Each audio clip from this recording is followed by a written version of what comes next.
kita akan membahas tentang soal-soal mengenai cermin cekung.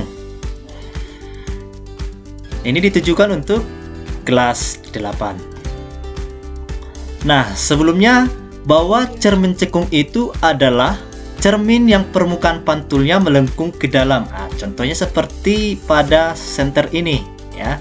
Di dalamnya menggunakan cermin yang berbentuk melengkung ke dalam, ya. Kemudian kalau digambarkan, bisa dilihat bentuknya seperti ya cekungan, ya. Jadi namanya cermin cekung. Jadi bentuknya seperti cekungan seperti ini. Inilah permukaan cerminnya. Ini dilapisi oleh perak, ya. Artinya tidak tembus cahaya yang bisa memantulkan. Nah, sekarang kita gambarkan atau kita lihat di sini ada pusatnya titik O, ya. Titik O ini berada di sini, ya. Kemudian ada titik F. Nah, F itu adalah titik fokus. Kemudian ada titik C. Titik C ini adalah pusat kelengkungan cermin dari cermin ini. Atau kalau misalnya dalam lingkaran itu namanya adalah jari-jari. Jari-jari lingkaran. Jadi kalau di dalam cermin atau pembahasan cermin cekung atau cembung, namanya adalah pusat kelengkungan atau disimbolkan dengan C ataupun P ataupun M. Itu sama definisinya, ya. Itu tergantung buku yang kamu gunakan. Kemudian jaraknya itu bisa diukur, ya, bisa diukur. Kemudian jarak dari pusat ke titik F itu sama dengan setengah dari ini jari-jarinya, ya. Kalau misalnya jari-jarinya 10 cm, maka titik fokusnya adalah 5 cm. Atau kalau misalnya jari-jarinya 20 cm, maka jarak titik fokusnya adalah 10 cm. Itu dia untuk menentukan jaraknya. Kemudian setiap titik ini mempunyai ruang, ya. Kita lihat misalnya dari titik O ke titik F itu dinamakan dengan ruang 1. Kemudian titik F ke titik C itu dinamakan dengan ruang 2. Kemudian ruang 3 dimulai dari titik C sampai tak terhingga, ya, sampai tak terhingga ke sebelah kiri, ya, seterusnya itu namanya ruang 3. Kemudian ruang 4 itu berada di belakang dari cermin. Di belakang dari cermin. Biasanya kalau benda yang berada di belakang cermin itu sifatnya maya, artinya tidak nyata, ya. Jadi kalau misalnya kamu lihat ada bayangan-bayangan, berarti yang tak jelas, berarti itu dikatakan maya, ya. Atau definisi dari maya itu adalah bukan orang, nakku, ya, tetapi perpotongan, perpanjangan sinar-sinar pantul, ya. Itu pada cermin. Itulah yang dinamakan dengan kenapa dikatakan benda maya, karena ada perpotongan sinar-sinar pantulnya sehingga perpanjangan sinar-sinar pantul sehingga membentuk bayangan dari benda, ya. Itu dia untuk penjelasan dari gambar ini, atau bisa dilihat ini dia keterangannya masing-masing, seperti yang sudah saya jelaskan. Kemudian untuk sinar-sinar istimewa pada cermin cekung ada 3. Kita bahas satu-satu, ya. Sekarang coba kamu lihat atau kamu cari referensi apa maksud dari sinar ini. 1, 2, 3, ya. Silakan kamu tuliskan di kolom komentar sinar istimewa nomor 1, 2, dan 3 pada cermin cekung. Nah, untuk mendalami atau untuk menguasai konsep ini, ya, harus tahu sinar-sinar istimewa pada cermin cekung. Tujuannya untuk apa? Untuk dapat menggambarkan bayangan atau letak bayangan dari benda itu, ya. Letak bayangan dari benda itu, ya. Jadi kamu cari referensinya. Kemudian kita lihat rumusnya.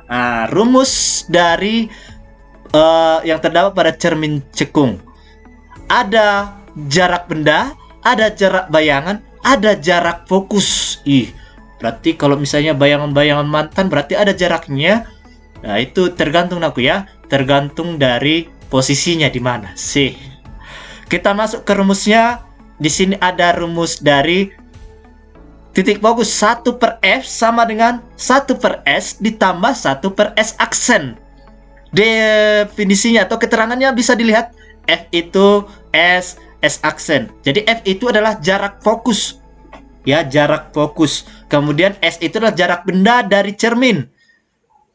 Kemudian S aksen itu adalah jarak bayangan, ya, bukan jarak bayangan mantanmu ya anakku ya, tetapi jarak bayangan benda di depan cermin. Jarak bayangan benda ya, yang dapat ditentukan nanti dari rumus ini. Kemudian untuk menentukan perbesarannya, perbesaran itu bisa disimbolkan dengan M, ya, sama dengan bisa menggunakan tinggi benda, bisa menggunakan jarak benda, ya, dibandingkan dengan tinggi bayangan per tinggi benda. Kalau dia misalnya menggunakan jarak, bisa jarak bayangan benda per jarak benda. Itu dia untuk menentukan perbesaran. Kemudian contoh soal, ya, contoh soal bisa kita bahas sama-sama. Nomor 1, sebuah benda terletak 5 cm di depan sebuah cermin cekung dari jari-jari kelengkungan, yang jari-jari kelengkungannya 20 cm. Jari-jari kelengkungan atau jarak dari titik pusat cermin ke titik pusat kelengkungan itu sejauh 20 cm. Kemudian tentukan perbesaran dan sifat-sifat yang dihasilkan oleh bayangan benda. Nah, bagaimana menggambarkan ini dalam cermin cekung? Ya, kita lihat. Ini dia. Kira-kira seperti ini ada gambarnya. Jadi yang pertama triknya adalah gambarkan dulu cerminnya. Bisa kamu gambarkan menggunakan jangka, ya. Gambarkan cerminnya. Kemudian tentukan pusatnya. Pusat dari cermin itu titik O. Kemudian tentukan jari-jarinya. Menggunakan apa? Menggunakan pusat lingkaran atau jari-jari lingkaran. Tentukan menggunakan penggaris, ya. Kemudian tentukan jarak fokusnya. Jarak fokusnya kan tadi setengah dari ini. Tadi kan sudah ditentukan di sini jari-jarinya 20 cm, maka bisa kamu gunakan perbandingan. 20 cm jarak kelengkungannya, maka jarak fokusnya adalah 10 cm setengah dari jari-jari. Kemudian jarak bendanya tadi disebutkan 5 cm dari depan cermin cekung. Inilah dia letaknya. Nah, bagaimana cara menentukan perbesaran dan sifat-sifat yang dihasilkan oleh bayangan benda? Pertama, kamu tentukan dulu apa yang diketahui dari soal ini. Ya, kalau sudah bisa kamu tentukan apa yang diketahui dan ditanya, maka kamu sudah bisa menggunakan rumus mana yang akan kamu gunakan nantinya dari sebelumnya yang sudah jelaskan. Nah, yang pertama, kita tentukan dulu jarak bayangannya, ya, jarak bayangan benda untuk menentukan perbesaran itu, ya. Maka kita kembali rumus pertama sebelumnya, 1/s sama dengan 1/s ditambah 1/s aksen. Kita masukkan nilainya masing-masing. Sebelumnya sudah diketahui 1/10 cm sama dengan 1/5 cm tambah 1/s aksen, ya. Kemudian kita operasikan dalam operasi matematikanya, ya, bisa kamu pindahkan 1/5-nya menjadi 1/10 cm dikurang 1/5 cm sama dengan 1/s aksen, ya. Kemudian kita operasikan melalui pecahan, ya. Kita samakan penyebutnya sama-sama 10, berarti 1/10 cm dikurang 2/10 cm, ya, karena penyebutnya sama-sama 10 sama dengan 1/s aksen. Maka hasilnya adalah minus 1/10 cm sama dengan 1/s aksen. Itu dia 1/s aksennya. Tapi yang ditanyakan jarak bendanya, jarak bayangan bendanya, yaitu S aksennya berapa? Sama dengan minus 10 cm. Tanda minus artinya bayangan benda berada di belakang cermin. Berarti bayangan bendanya berada di belakang cermin. Tadi sudah didefinisikan bahwa kalau dia di belakang cermin berarti bendanya bersifat maya. Berarti tanda minus ini artinya bendanya bersifat maya. Maya itu artinya bukan orang ya anakku ya, tetapi definisi dari ini tanda minus yang ada di sini, ya. Kemudian perbesarannya sama dengan S aksen per S atau sama dengan Kalau ini tanda mutlak, artinya yang minus jadi positif ya. Pikiran-pikiran negatif jadi positif ya. Bukan ya. Artinya negatif, yang ada negatif 10, kalau dia ada tanda mutlaknya menjadi positif. Jadi negatifnya dihilangkan jadi 10. 10 per 5 sama dengan 2. Artinya perbesarannya mengalami 2 kali dari benda semula ya. 2 kali dari benda semula.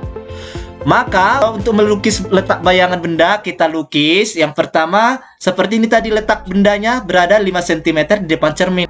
Kemudian kita gunakan sinar-sinar istimewa pada cermin cekung. Kita gunakan yang manapun bisa ya, yang manapun bisa kamu terapkan itu. Misalnya saya gunakan sinar datang sejajar sumbu utama dipantulkan melalui titik fokus. Nah, ini dia. Itu yang pertama. Jadi untuk menghasilkan letak bayangan benda harus memiliki atau harus menggunakan 2 sinar istimewa supaya menghasilkan letak bayangan benda. Kemudian yang kedua, sinar datang. Jadi ada perpanjangannya kan? Sinar datang melalui titik fokus. Sinar datang melalui titik fokus dipantulkan sejajar sumbu utama. Dipantulkan sejajar sumbu utama. Kita buat perpanjangannya C. Artinya ini perpanjangan sinar-sinar pantul. Kalau tadi perpanjangan sinar pantul itu adalah bendanya bersifat maya. Jadi kita lukis. Jadi inilah bendanya. Artinya bendanya diperbesar menjadi 2 kali. Letaknya di belakang cermin. Ruangnya berada di ruang 4. Maka dapat kita simpulkan sifat-sifat yang dihasilkan oleh bayangan benda. Yang pertama bersifat maya karena berada di belakang cermin. Yang kedua diperbesar 2 kali. Kemudian posisinya tegak ya, tidak terbalik. Kemudian yang keempat berada di ruang 4. Nah, itu dia sifat-sifat bayangan benda. Selanjutnya tugasmu untuk mendalami apakah kamu sudah paham atau belum. Nah, inilah kesempatanmu untuk mengerjakan soal ini, sama seperti ya contoh yang sudah saya kerjakan atau sudah kita bahas bersama. Silakan kamu kerjakan, tuliskan jawabannya di kolom komentar ya. Tentukan perbesarannya dan juga sifat-sifat yang dihasilkan oleh bayangan benda. Di sini sudah ada nilainya masing-masing ya. Bagi yang mendapatkan jawabannya, silakan kamu ketikkan jawabanmu di kolom komentar di bawah ini ya. Selamat mengerjakan, tetap semangat.